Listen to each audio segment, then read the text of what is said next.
이한구 공천관리위원장에게 요구합니다. 자의적 기준으로 잘못 결정된 지역의 공천 결과를 철회해야 합니다. 김무성 대표에게 요구합니다. 당대표로서 당원 당규를 수호하기 위해 잘못 결정된 공천 결과를 결코 받아들여서는 안 됩니다. 두려운 것은 오직 국민뿐입니다. 믿을 것 또한 오직 국민뿐입니다.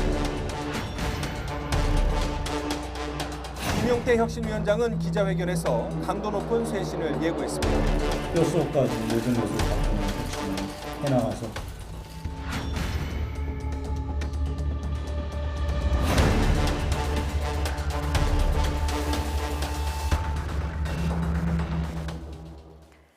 네, 뼛속까지 바꾸겠다. 김용태 혁신위원장. 위원장 되자마자 청와대 개편에 대해서 쓴소리를 했죠. 김용태 위원장이 정치적인 노림수를 할 수 있는 것은 결국은 청와대하고의 거리둘 겁니다. 그것은 예. 친박계를 당내 세력에서 약화시키기 위해서는 청와대가 당과의 관계에 있어서의 수평적인 관계, 좀 당이 상대 독립적인 관계를 가져야 이 친박 세력이 사실상 당내에서 약화될 수밖에 없는 거거든요. 네. 그래서 제 생각에는 김용태 이번에 혁신위원장이 상당히 청와대에 대한 아주 쓴소리라든가 예. 비판적인 소리를 많이 할 것으로 여겨집니다. 그래서 물론 오늘 청와대 비서실장과 수석 간의 이동이 있었습니다만은 이현정 비서실장보다도 우리가 봤을 때는 이 경제수석에 김정은 의원이 들어가고 그리고 안종범 수석이 정책조정수석으로 올라간 문제 이런 부분에 대해서는 기존의 경제정책을 그대로 가져가겠다는 겁니다. 예. 그러니까 지금 이현정 비서실장 때문에 이 문제가 좀 놓쳐지고 있는데 이 문제에 대해서 사실상 좀 더 정확하게 여권에서 짚어볼 필요가 있다고 생각합니다. 예. 뼛속까지 바꾸겠다고 했는데 그런데 현실적으로 보면요. 전당대회가 열리기 전까지 시간이 많지는 않아 보입니다. 어떻게 보십니까?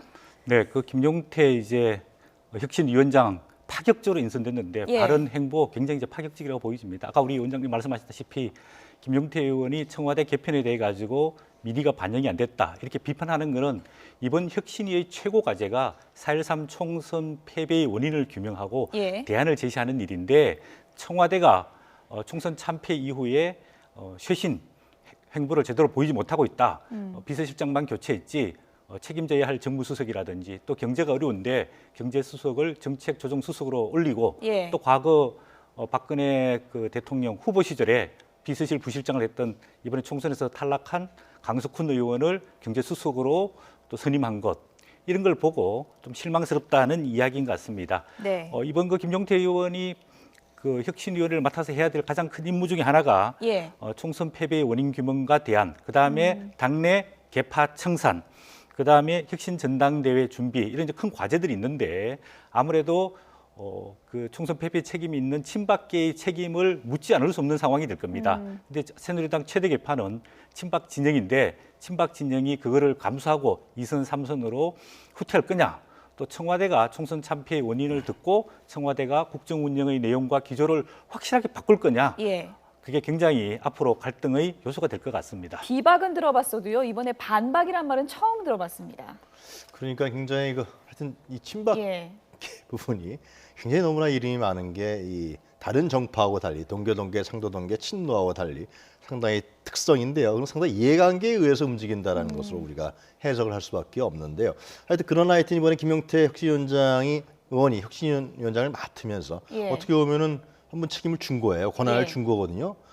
정지석 원내대표가. 그러나 제가 생각했을 때는 혁신위원회가 사실상 당의 의사결정 구조에 들어가 있지 않습니다. 네. 그렇기 때문에 많은 얘기를 하겠죠. 예. 쓴소리도 하고 이빠른 소리도 하고 옳은 소리도 할 텐데 원래 네. 김용태 의원이 그런 스타일이에요. 그러나 이것이 당내 의사결정 구조 안에 들어가 있는 기구가 아니기 때문에 그냥 여당 내에서의 하나의 반대파의 목소리가 올라오는 거. 그냥 말뿐으로 끝날 수도 근데 그것을 있는 이제 건가요? 정지석 예. 원내대표 생각에는 그것을 밖에 놔두면은 예. 굉장히 정지석 원내대표에 대한 공격을 되는 것이죠. 네. 지도부에 대한. 이제 전당대회가 남아요. 그러나 일단 끌어들여서 혁신위원회라는 사이드 기구에서 얘기하게 하면은 예. 일단 안으로도 들어오고 그리고 또 그쪽에서 책임도 묻게 되고 그러나 실제로 당내 의사 결정에는 큰 영향을 미치지 않는 뭐 그러한 정진석 원내대표의 포석이 아니었냐 네. 저는 그렇게 해석됩니다. 정진석의 승부수였다 이런 얘기도 나오고 있는데요. 비단 혁신위원장뿐만이 아니라 비대위원 10명의 구성을 좀 따져보면요. 10명 중에 7명이 비박입니다. 좀 자세한 내용을 좀 보면요. 비박 중에서도 김무성계, 유승민계를 나눌 수가 있고요. 그냥 비박 2명 해서 7명이 비박, 대부분이 비박입니다. 그래서 친박 쪽에서는 속았다 뭐 이런 얘기도 나오고 있다는데요. 네, 그 정진석 그 비대위원장이 친박 진영의 지원을 받아서 원내대표가 됐다. 예. 그리고 이렇게 가다 보면은 도로 친박당이 될 거다라는 언론과 국민들이 비판이 많았습니다. 그렇게 되다 보니까 이번에 비대위원회를 구성하면서 거꾸로 친박 진영을 배제하고 비박 진영을 많이 하다 보니까 오히려 친박 진영으로부터 비판을 받는 그런 격이 됐습니다. 예. 이번에 비대위 구성을 보면 여러 계파의 다양한 목소리를 듣겠다. 또 지역별로 대표성을 가진 여러분들의 다양한 목소리를 듣겠다. 이렇게 해서 구성을 했는데 정작 비대위 구성에서 친박이라고 불릴 수 있는 사람들은 다 오히려 배제됐습니다. 그래서 앞으로 이 비대위원회의 운명이 예. 상당히 험난할 것으로 보여집니다. 예.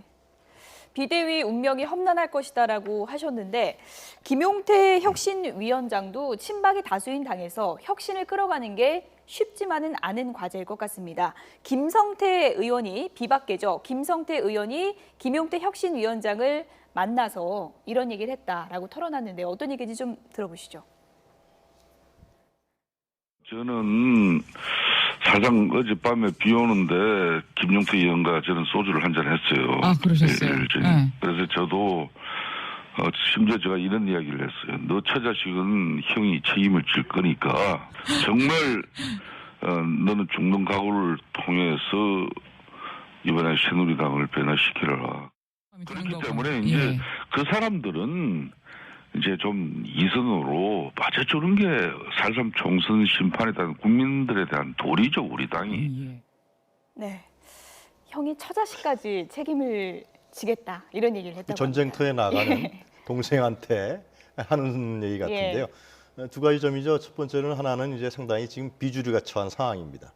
지금 현재의 구도대로 가게 되면은 당권과 대권을 친박계 쪽의 영향력 하에서 좌우될 수 있다는 가능성이. 그렇게 되면 실제로 김무성이라든가 뭐 친이계라든가 이런 비주류의 입지는 더 약화될 수밖에 없고요. 그렇기 예. 때문에 이 김용태 의원이라는 최정반 부대장이 이제 된 거죠. 혁신위원. 그래서 싸워줘야 되는 거죠. 열심히 싸워서 하여튼간에 그 틈새를 벌어내서 활로를 좀 만들어주길 바라는 것이죠. 최전방에서 싸워달라. 예. 전투부대로서. 그러면은 내가 김무성 전 대표와 함께 뭔가 좀 정치 세력을 만들 수 있고 비주류의 구심점을 형성해 나가겠다. 예. 뭐 그러한 얘기가 아닌가 싶습니다. 근데 황산벌 그 싸움이 나가는 계백 장군이 가족들을 전부 다 죽이고 전쟁팀에 했던 그런 예. 결의로 임해달라. 그 주문은 좋은데 그 본인은 무슨 역할을 하겠다는 건지 상당히 좀 궁금하고요. 아무래도 그 김용태 이번 그 비대위원장 그 혁신위원장이 해야 될 예. 여러 가지 이제 일들이 많은데 본인도 사특생 각오로 네. 열심히 하겠다 이렇게 이야기했습니다.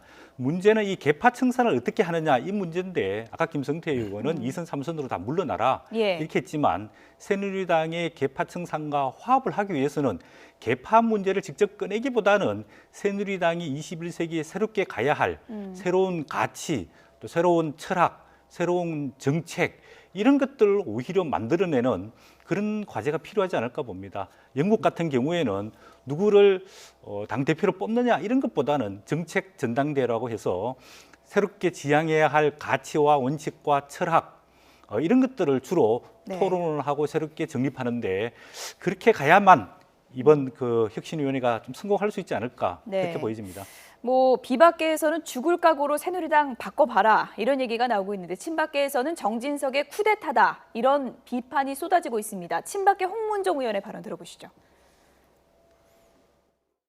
객관성을 담보로 하고 미래지향적인 답안들을 만들어내야 되는데 이것이 한쪽 계파에 쏠려 있는 시선을 가지고 어떤 특정 계파 때문에 뭐가 잘못됐다든지 아니면 어떤 특정 계파가 이를 몽땅 그르쳤다든지 이렇게 판단을 원초적으로 가지고 만약에 문제를 진단하기 시작한다면 그 결과물에 대해서 그 구성원들이 과연 얼마나 많이 받아들일 수 있을까라는 그런 걱정이 좀 있네요. 네, 일단 친박계는 좀 기분이 안 좋은 것 같고요. 조급한 마음도 좀 있는 것 같습니다. 그런데 지금 시점에서 궁금해지는 건 결국 비박계가 비대위원을 다수를 차지한다 해도 전당대회가 중요한 게 아니겠습니까? 그렇죠. 현재 예. 비대위는요. 관리형인 것이죠. 현재 비대위가 무슨 특별한 당권을 갖고 있는 건 아닙니다. 그냥 예. 비상대책위원회인데 전당대회 전까지. 그러니까 비대위 역할이라는 것은 당을 잘 관리하고 분란이 없게 만들고 그다음에 전당대회를 잘 치르게 하는 것이거든요. 네. 그래서 이제 앵커께서 지적하신 대로 현재 비대위원회에 들어가 있거나 김용태 혁신위원장이나 자기가 얘기를 할 거 아닙니까? 여러 가지 예. 얘기를 하는데 그것이 마치 당내 분란의 불씨가 되면은 이 사람들 책임이 돼요. 예. 그렇기 때문에 그 수위 조절을 이제 잘해야 되는 것이죠. 예. 안에 들어갔기 때문에. 그래서 이것이 당을 바꿔내는 어떤 걸음이 돼야 되는데 이 당을 바꾸려면은 권력이 있어야 되는 겁니다. 예. 뭐 라디오나 어디 나가서 얘기한다 그래서 바꿔지는 게 아니고 절대로요. 예. 그 세력화에 대한 문제가 지금 비주류가 사실상 못 해내고 있는 문제 예. 중에 하나이기 때문에 하여튼 추이는 더 봐야 될 거라고 비박 생각합니다. 위주 비대위 혁신위가 전당대회에도 영향을 어느 정도 좀 줄까요? 어느 정도는 주겠죠. 예. 주는데 정진석 원내대표 생각은 그걸 밖에 두는 것보다 네. 끌어안고 가면서 하는 것이 자기의 정치적 입지도 높아지고 당내 분란을 최소화시킨다. 이런 판단을 했을 거라고 좀 그런데 보여져요. 이번에 이제 비대위 구성에 들어간 위원들 멤버들을 보면 그동안에 총선 참패 이후에 새누리당의 혁신 변화를 계속해서 주장해왔던 분들이기 때문에 네. 앞으로 총선 패배 책임론과 그다음에 무소속으로 당선된 친새누리당 성향의 의원들의 복당 문제를 두고 상당히 갈등을 겪을 것으로 보여집니다. 네. 청와대 개편도 지난 주말에 있었습니다마는 요즘 여권에서는 이 말이 많이 나오고 있습니다. 충청 전성시대. 어떻게 보십니까? 네, 저는 이원정 비서실장을 임명한 예. 부분이 한만 저도 고민을 해봐도 이 반기문 카드가 상당히 영향력을 발휘하기 위해서 한 것밖에는 해석이 잘 안 됩니다. 왜냐하면 네. 또 박근혜 대통령의 그 리더십 스타일상 공식적인 비서실장의 역할이 이렇게 중요하지 않거든요. 실제로 예. 뭐 비선라인 얘기도 있습니다만 자기가 결정하는 부분이 많고 그래서 역대 박 대통령 정부의 비서실장이 큰 역할을 한 것이 없어요. 예. 그러면 이제 집권 후반기로 가면 전에 관례를 보면은 자기 최측근을 임명하는 경우가 많습니다. 후반기이기 때문에 네. 권력이 악화될까봐. 근데 이번에는 여소야대가 됐기 때문에 좀 뭔가 좀 개혁적이고 야당과 소통할 수 있는 분이 되지 않겠냐 뭐 이런 예상도 있었지만 예. 이원정 비서실장은 어떤 것이냐 이 행정 전문가란 말이죠.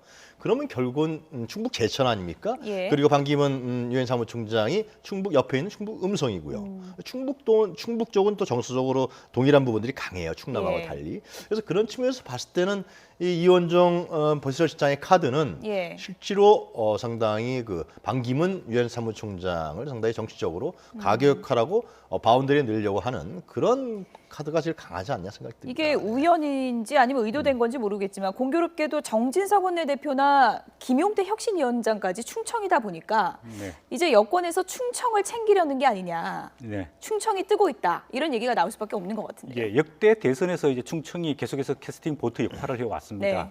지난 2012년 대선 때도 박근혜 당시 후보가 선진당과 통합하면서 충청의 지지를 많이 획득했고 97년 대선에서도 DJP 연합을 통해서 김대중 전 대통령이 김종필 전 총리와 연대해서 대선 승리를 이끌었습니다.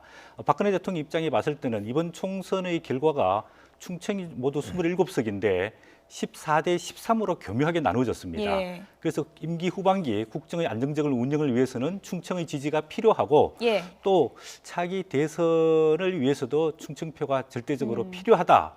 계산은 안 했겠지만 예. 이런 결과가 도출됐고 거기다가 우연히 또 반기문 유엔 사무총장이 새누리당 유일한 대선 후보로 지금 거론되고 있는 상황이어서 아마 또 충청도 표가 내년에 예. 중요한 캐스팅 보트 역할을 하게 되지 않을까 보여집니다. 여권은 그렇고요. 야권에서도 이 충청 대망론에 합류한 사람이 있습니다. 안희정 충남지사인데요. 오늘 상당히 의미심장한 말을 했습니다. 대권 도전 시사하는 얘기를 했는데요. 뭐 예. 정치권에서는 안희정 지사가 차기 대권에 나올 거다는 얘기가 상당히 네. 오래전부터 얘기 나왔던 것이고요. 문재인을 응원할지 직접 들지 고민하고 있다고 가장 합니다. 친노의 핵심은 예. 문재인 전 대표가 아니죠. 노무현 대통령과 같이 오래전부터 같이 하는 사람은 안희정, 이광재 아니니까 나중에 대통령이 되면서부터 실제로 부산그룹의 대표에서 문재인 전 대표가 아마 비서실장이 된 케이스거든요. 예. 그리고 이제 안희정 지사 입장에서 봤을 때는 이제 이번에 선거 기간 중에서 호남의 지지 부분에 있어서 문재인 전 대표가 상당히 문제가 됐기 때문에 예. 이런 부분을 자기가 좀 치고 나가야겠다라는 생각이 들고요. 당내에서의 친노 그룹도 문재인 대표가 과연 될 것이냐라는 회의론도 들고 있는 것이 사실인 것이죠.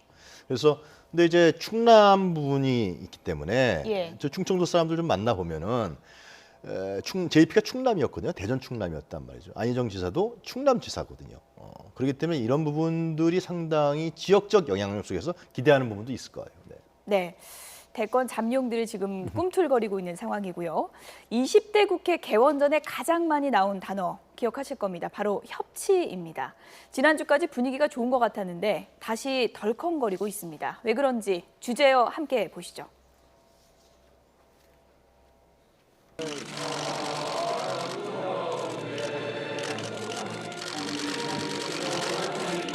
그것을 북에서 악용했다고 해가지고 우리가 이걸 못 부른다는 건 말이 안 됩니다. 이건 재창되어야 된다고 생각합니다.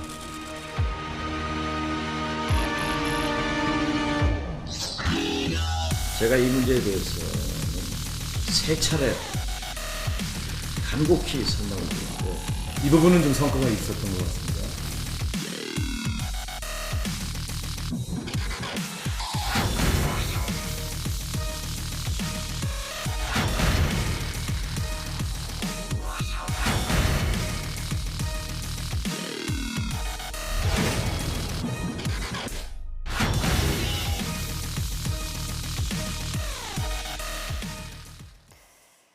네, 예상과 다른 결정이 나왔다 하는 분들이 많습니다. 어떻게 보십니까? 그래서 저는 그 이번에 박근혜 대통령이 예. 총선에서 심판받은 그 부정적인 여론을 회복할 수 있는 기회를 놓쳤다고 생각됩니다. 지난번에 3당 원내대표 할 때 저는 그 자리에서 박 대통령이 흔쾌하게 그렇게 합시다 이렇게 했으면은 예. 그 공이 박 대통령한테 갑니다. 그러면서 부정적인 여론도 상당히 반전시킬 수 있는 기회였는데 그때 하여튼 보훈처장한테 뭐 지시를 하겠다고 했는데 이것이 그대로 가는 거로 갔어요. 근데 지금 상황이 힘들어지는 게 여론이 더 악화되고 야당이 반발하고 있습니다. 예. 여당까지도 문제를 삼고 있어요. 그래서 그렇죠. 뭐 내일까지 기다려보자고 정기성 원내대표가 얘기를 하는데 만약에 번복하게 되면 그 공은 야당에 갑니다. 국민의당 박지원한테 가요. 근데 만약에 번복하자고 그냥 끌고 가게 되면은 여론이 더 약화되고 야당의 반발이 일어나고 국회에서의 공세가 시작될 겁니다. 예. 상당히 어려운 지경으로 이 노래의 님을 위한 행진곡을 예. 끌고 가고 있다. 그런 판단이 듭니다. 많은 분들이 이게 궁금하대요. 재창하고 합창하고 무슨 차이가 있는 거고 도대체 이걸 왜 이렇게 구분하고 싸우는 거냐, 갈등을 겪는 거냐 이게 궁금하다는 분들이 많은데 설명을 좀 해주시죠. 네, 그렇게 말입니다. 단어, 글자 예. 한자 차이인데 그러게요. 재창은 이제 다 같이 따라서 부르자 이게 재창이고요. 합창은 합창단이 주도적으로 부르는데 부르고 싶으면 따라서 부르고 부르기 싫으면 안 불러도 된다. 이제 이런 논란입니다. 이건 법적으로 정해져 있는 문제는 아니고요. 이 정부는 매사 결정을 할 때 정확하게 해야 됩니다. 이게 97년에 그 광주 민주화 운동 그 기념식이 전국 기념식으로 공식적으로 지정됐습니다. 그동안에 또 임을 위한 행진곡이 계속 불려왔습니다. 예. 그리고 참석자들 대부분 그냥 부담 없이 흔쾌히 받아들여져 왔습니다. 그런데 몇 년 전부터 이제 임을 위한 행진곡이 그 순서에서 빠지고 예. 또 기념식이 따로따로 열리기도 했습니다. 근데 이번에 대통령이 그 3당 원내 지도부 회의에서 공론 분열을 막을 좋은 방안을 검토해 보라고 지시를 했는데 예. 박승춘 보훈처장이 이 방안을 연구를 해서 결과를 청와대에도 보고하고 만약에 부를 수 없으면 부를 수 없다, 부를 수 있으면 부를 수 있다라는 이야기를 원내 야당 원내 대표에게도 설명을 하고 만약에 이번에는 시간상 촉박해서 부를 수 없으면 검토해서 내년에는 다른 방안을 만들도록 하겠다. 예. 이런 소통의 행보를 보였는데 네. 오히려 이 임의 행진곡을 또 재창에서 빠지면서 예. 그동안에 그 분위기가 조성되었던 협치가 일그러지면 정말 소탐대실하는 그런 조치 결정이라고 보여집니다. 두 야당 대표들이 이제 대통령과 회동하고 나서 좀 기대를 했었습니다. 분위기 좀 좋았다 이런 얘기도 있었는데 그랬기 때문에 좀 더 크게 좀 속상한 측면도 있을 것 같습니다. 야당 원내대표들의 입장 들어보시죠. 청와대는 국민의당하고만 파트너십을 만들겠다는 것인지 왜 이 문제를 국민의당하고만 홍보를 해줬는지 잘 이해가 가지 않고 두 번째, 대통령의 지시를 보훈처장이 거부한 것인지 이해할 수가 없습니다. 이 문제에 대한 진실을 청와대가 밝혀 주시기 바랍니다. 대통령이 지시하신 게 맞습니까? 두 번째, 보훈처장이 거부한 겁니까? 아니면 지시한다고 야당 원내대표에게 얘기해놓고 사실은 지시하지 않으신 겁니까? 이물리한 행진곡에 대해서 제가 3번이나 간곡하게 설명을 드렸습니다. 심지어 채통에 안 맞게 선물이라도 꼭 오늘 주십시오. 좋은 방안을 강구하겠다. 보훈처에 지시하겠다. 라고 해놓고 3일 만에 그 협치에 소통에 그 종이를 잉크도 마르기 전에 찢어버렸습니다. 이렇게 해가지고 다시 국회에서 협치하라고 하면은 할 수 있겠는가? 저는 어렵다고 생각합니다. 네, 두 야당 원내대표 입장을 들어봤는데 우상호 원내대표는 전화도 못 받아서 더 속상한 것 같아요. 박지원 원내대표가 공개해서 그런 거죠. 오늘 아침에 현기환 정무수석한테 받은 전화를 자신의 페이북에 공개를 하지 않았습니까? 예. 저는 이걸 보면서 계속해서 박지원 원내대표 청와대하고 얘기를 했다는 거 아니에요? 이 문제에 관련해서요.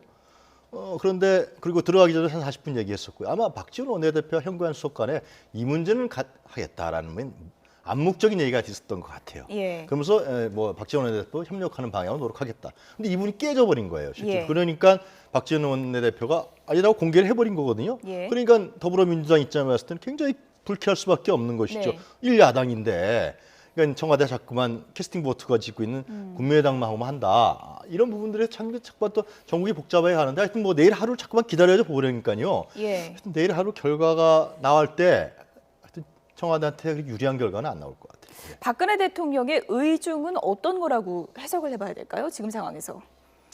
박근혜 대통령은 그 청와대 회동의 분위기를 살려서 아마도 긍정적으로 검토를 해서 수용을 했으면 좋겠다라고 했었을 겁니다. 예. 그래서 보훈처장 담당 이제 부처인 보훈처장에게 검토하라고 지시를 했을 텐데 박성준 보훈처장이 그동안 계속해서 고집을 피우면서 임의행진곡 재창을 반대해 왔습니다. 그렇기 때문에 대통령으로서는 담당 그 부처 책임자가 예. 그렇게 결정을 했기 때문에 수용할 수밖에 없는데 그럼에도 불구하고 청와대에서 이 문제를 좀 보훈처와 또 야당과 미리 좀 상의를 하면서 예. 되면 되는 대로 또 안 되면 안 되는 대로 좀 설득을 하는 노력들이 필요했었지 않을까 싶고요. 아까 이야기한 그 국민의당 박지원 원내대표에게 먼저 이렇게 알리고 우상호 원내대표에게는 알리지 않았다. 이건 예. 아무래도 약간 그 기술적인 문제가 있었던 것 같습니다. 먼저 박지원 원내대표에게 연락을 하고 그 이후에 예.